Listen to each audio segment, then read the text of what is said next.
ഞാൻ അങ്ങനെ പറഞ്ഞില്ല. അങ്ങനെ ആരെങ്കിലും പറഞ്ഞാൽ ഈ എല്ലാ ചാനലിലെ ആൾക്കാരുണ്ടല്ലോ, ആരെങ്കിലും ഞാൻ അങ്ങനെ സമാന്തര കോടതി പ്രവർത്തിച്ചു എന്ന് പറയുന്നതിൽ അതായത് ഒരു വിചാരണ രൂപത്തിലുള്ള കാര്യങ്ങൾ അവിടെ നടന്നിട്ടുണ്ട്.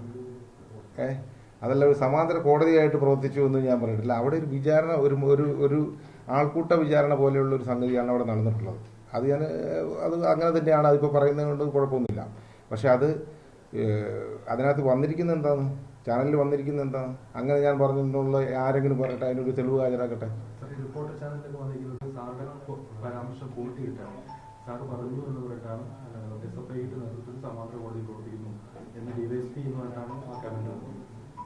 അങ്ങനെ ഒരു രാഷ്ട്രീയ പാർട്ടിയുടെ നേതൃത്വത്തിൽ ഒരു കോടതി പ്രവർത്തിക്കുന്നുണ്ടെന്നുള്ള വിവരമൊന്നും ഞാൻ ഒരു ചാനലുകാരുടെ അടുത്തും പറഞ്ഞിട്ടില്ല. അങ്ങനെ ഒരു കാര്യം പറയേണ്ട ഒരു സാഹചര്യം ഉണ്ടായിട്ടില്ല. അവിടെ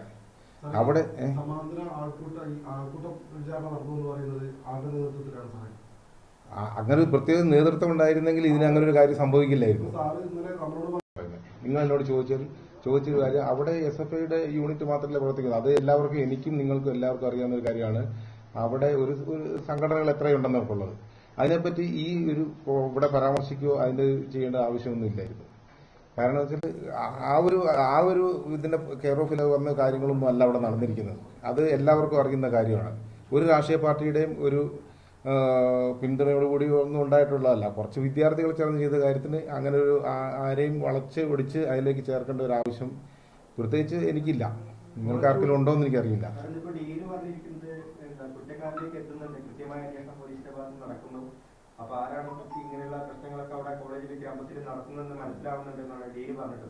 അത് ഡീനിന്റെ അഭിപ്രായമല്ലേ അത്? അതായിക്കോട്ടെ, അത് ഡീന് അത് പറഞ്ഞോട്ടെ. ഡീനാകുമ്പോൾ കുറെ കൂടെ കൃത്യമായിട്ട് കോളേജിലെ കാര്യങ്ങൾ അറിയാം. എനിക്ക് കോളേജിലെ കാര്യങ്ങളൊന്നും അറിയില്ല. ഞാനിവിടെ വന്നിട്ട് 5-6 മാസങ്ങളേ ആയിട്ടുള്ളൂ. എനിക്ക് കോളേജിലെ കാര്യങ്ങളൊക്കെ കൃത്യമായിട്ട് അങ്ങനെ എന്ത് നടക്കുന്നുള്ള ഡീനിനെ കുറിച്ചും കൂടുതലായിട്ട് എനിക്ക് അറിഞ്ഞുകൂടാ ഇതിന്റെ സംഭവങ്ങളൊന്നും.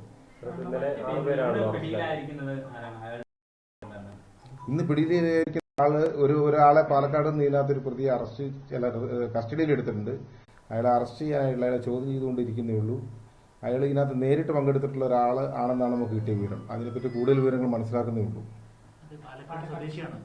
പാലക്കാട് സ്വദേശിയാണ്. പേര് അറസ്റ്റ് ചെയ്യുന്ന സമയമാകുമ്പോഴത്തേക്കും പറയാം. അല്ലെങ്കിൽ അയാളെ അറസ്റ്റ് ചെയ്യാനുള്ള സാഹചര്യം ഇല്ലെങ്കിൽ അവിടെ ആയിരുന്നു അയാള്. അതെ, ഇവിടുത്തെ അന്വേഷണ സംഘം പോയിട്ട് പിടിച്ചാണ്. ഇന്നലെ അല്ല, ഇന്നിപ്പോ രാവിലെയാണ് അയാൾ ഇവിടെ എത്തിച്ചിട്ടുള്ളത്.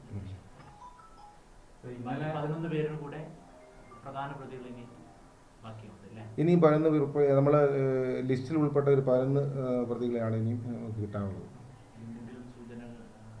സൂചനകൾ ഉണ്ട്, പല സൂചനകളും ഉണ്ട്. ലുക്കൌട്ട് നോട്ടീസിനുള്ള നടപടികൾ സ്വീകരിച്ചിട്ടുണ്ട്. സർക്കുലറിനുള്ള